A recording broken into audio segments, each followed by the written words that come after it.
Well, hi Phil, here we are again at Lytham Hall. How many times have we done this? Well, sometimes it seems it's never really enough.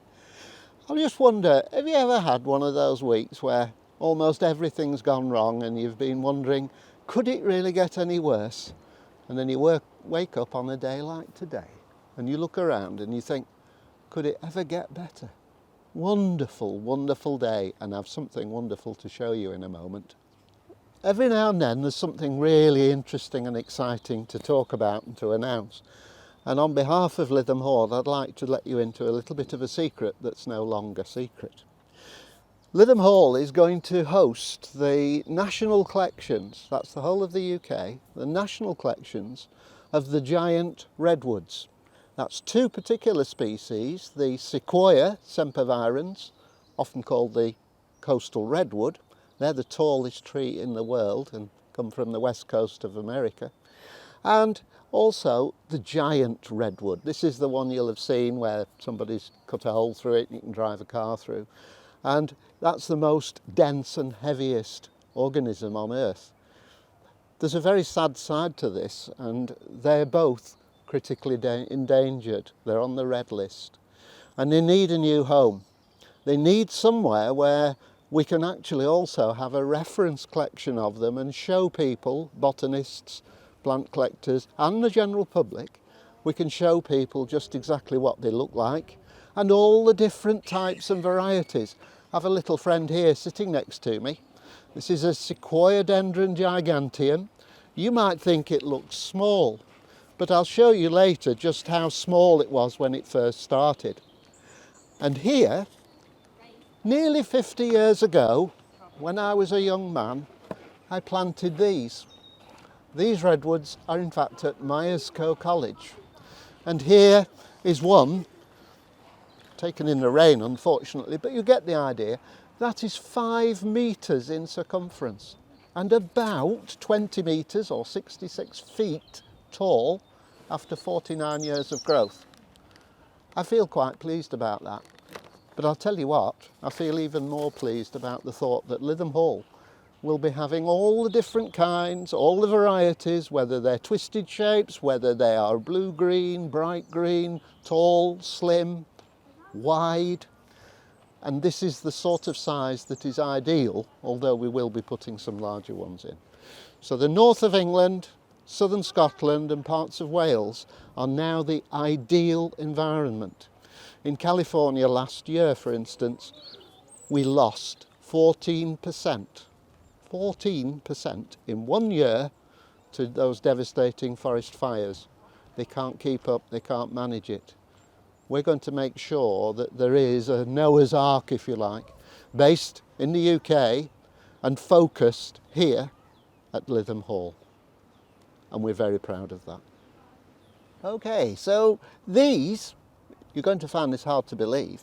We have a saying, don't we, in England, from mighty oaks, from little acorns do mighty oaks grow. Well, the redwoods go a lot better than that. You might not be able to believe that something over 300 feet tall, that weighs thousands of tons, that has been living for 3,600 years in California could start from something 1/5 the size of a little tiny tomato seed. But here are the seeds of the giant redwood, Sequoia giganteum. And these are the cones. I'd have expected a cone the size of, I don't know, somebody's head at least. But no, relatively tiny cones, even more tiny seeds. And these seeds, incidentally, came from the ones that I planted in the early 70s at Myerscough College. Right, well here we are with two of the most interesting ones in the whole collection. This one is the coastal redwood. If you notice, it's got leaves a little bit like a yew tree. This is the one that grows, as the name suggests, on the coasts of California and Oregon. This one just over 3 metres high, but of course the tallest ones in California are 360 feet tall. And when you bear in mind that the oldest of the giant redwoods, the Sequoia dendrons, is 3,600 years, it really makes the mind boggle.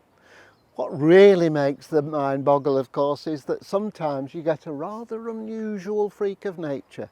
And here we are. But that's not me, that's this little chap here. Just look at this. Well, it's weeping, isn't it? And the Latin name that's often used for that is pendulum. So this is not just Sequoiadendron giganteum, it's Sequoiadendron giganteum pendulum, weeping. And this one will be between 30 and 40 years old. So it's a fascinating jump into the future as well as into the past.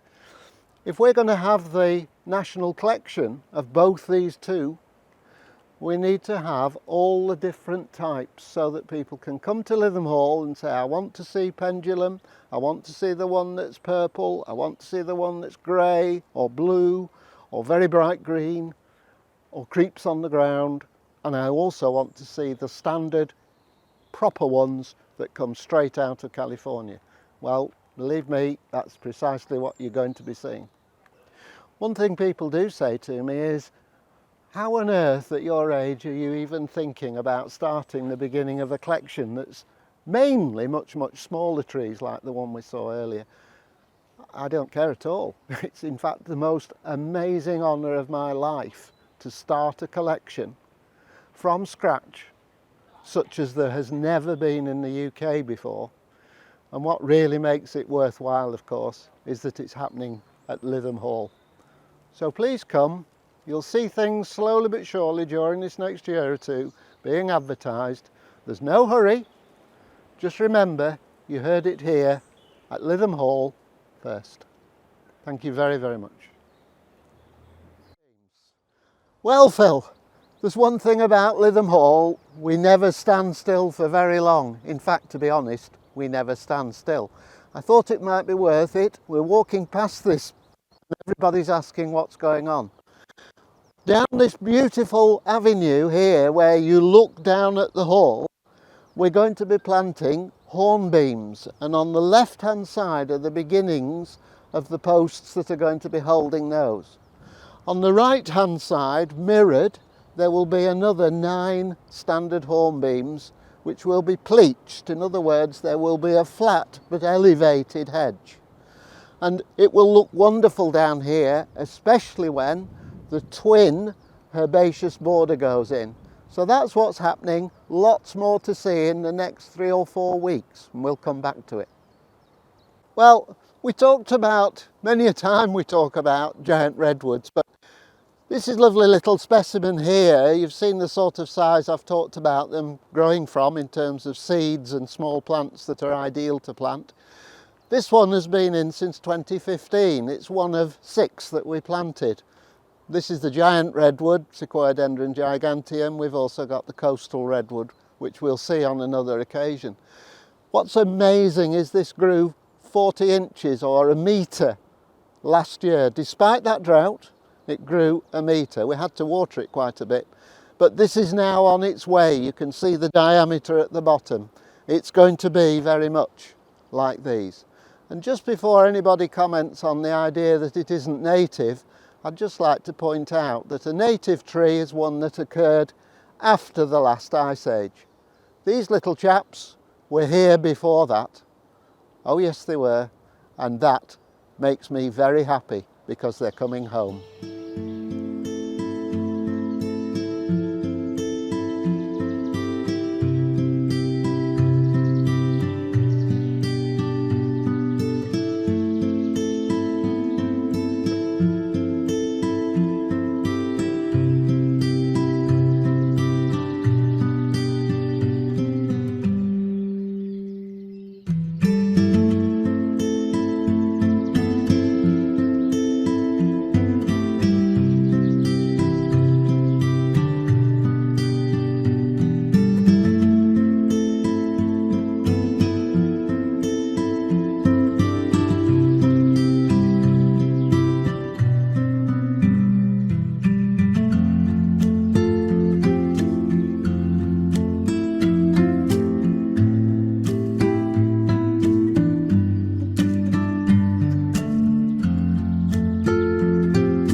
Right, let's just have a look over here. These most beautiful English daffodils. Beautiful hornbeam in the background, one of my 3 favourites here at Lytham Hall, and the house of course behind. But the beauty of these, which are Narcissus, Pseudo-Narcissus lobularis, sounds like a mouthful, these are the ones that Wordsworth spoke about.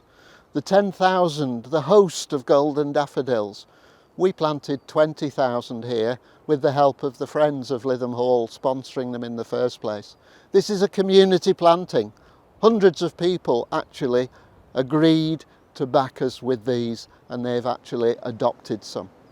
So they're going to look better and better year in, year out. They're going to grow, and these are going to be the most magnificent show. But we've something else to show you. We're going to look at what's coming. Having just lost the end now of the snowdrops, we're going to be looking at the bluebells, which will be coming in a month or 2. Okay, Phil, well this area really is the area between the Dovecote area, where most of the snowdrops are on the absolute best show, and the lily pond, which, as we now know, has a lot of Japanese influence. And the beauty of looking at this area now, which is a woodland garden in the making, there's a lot of very, very attractive shrubs and trees in here, but you'll notice that the understory is bluebells coming through, and we've also got quite a lot of snowdrops. The snowdrops are new. The bluebells I started transplanting in 2012. That's 10 years ago, believe it or not. I find it unbelievable that we started off with half an acre, if you like, half a football pitch of bluebells here at Lytham Hall, and we've now got the equivalent of 8 football pitches. Think about it, 16 times the number. How on earth do you do something like that? Well, it started with me in a wheelbarrow and a spade and transplanting from the original group in the middle of Hall Wood there. And slowly but surely we just put them in the areas that we thought they would develop well. And boy, have they done well. But then later, of course, we realised that nature is going to help us. And it's not just the bulbs increasing in numbers, it's the seed that this beautiful English bluebell produces that are so viable. And what we now do, and have been doing for the last 5 years, is we collect the seeds at the end of the season. And at the moment, we're putting between 500,000 and 1 million seeds in every year. But of course, people ask, yeah, but how long is it before they actually flower? And it's going to be 4 or 5 years. The important thing is, if you think of the life of trees, if you think of the life of a human, if you think of the life of nature herself, 4 or 5 years is nothing. And if you don't start, you won't get anything. So we've started, this is the result, 16-fold increase, and this is only the beginning. You're going to see the best show of bluebells Lytham St Anne's and Lytham Hall has ever seen this year. We'll tell you all about it much nearer the time. Well, here we are. I just thought this was rather appropriate. Here, of course, is Violet Clifton. What an amazing thing that we've been able to keep these going in the woodland garden and propagate them to an unknown number now. These beautiful violets, just look at them. And, excuse me, Violet. The younger, the older and the new. And this is the woodland garden that you will see develop in time to be one of the most beautiful attractions here at Lytham Hall. Not because necessarily it's comparatively new, but quite the opposite. It has always been here. These violets have always been here. We're augmenting, we're helping nature. We can't possibly beat nature. You can only help her along and be very grateful that you're here to enjoy that. So violets, no pun intended, violets, absolute treasure. Well, if there's one thing that epitomises the Victorians in terms of horticulture, it's the rhododendron, the monkey puzzle, and the giant redwoods which arrived in the country in the 1850s. And here at Lytham Hall we're really very fortunate to have actually had the help of one of the greatest plant collectors of all time, Charles Marries. And so what we're doing, we're making sure that ongoing we're going to celebrate Charles Marries' travels around the world collecting rare plants for the Victorians. They were the people that did the biggest tree planting and plant collecting exercises in all time. We're actually very fortunate to still have some of those Victorian plants. This one, for instance, Rhododendron arboreum, is rather tree-like, hence its strange name. And its twin, although slightly different flowered, is outside the tea room that some of you will have possibly been in already. We need to think about succession. In fact, sometimes I look in the mirror and think about succession, to be honest. And here we are with a monkey puzzle, 10 years old behind me, that we planted last year, and we nursed it through that drought. And one day this will be like the other 3 monkey puzzles that we have that were planted during Victorian times. And it's just worth noting that there were an awful lot of giant redwoods here at Lytham Hall in those days. We have the documentary evidence of people visiting and commenting how beautiful they were in the late 1800s. So this to me is one of the most beautiful examples of the type of rhododendron, rather more sophisticated, shall we say, than the ones that we have been removing, which is the wild one, which has spoilt all the wildlife and everything that was here at Lytham Hall. And having removed them now, we're getting to the point where the wildlife is actually as good, if not better, than it has ever been. Right, well, here we are in one of my favourite spots, the lily pond area. And you can see the number of new in the green snowdrops we've planted recently. This is only 2 days planting. There's 1,000 clumps here planted in the green, split from the others where they're too dense. That helps them get reinvigorated, and it means that these snowdrops will propagate themselves. Imagine 25 bulbs in each little clump, and 1,000 times that, you do the maths. That's a couple of days' work. By the end of this next week, we'll have done 150,000 more snowdrop areas improving this.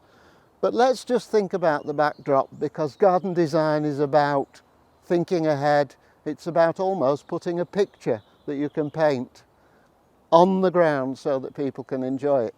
In my case, I tend to think of a photograph.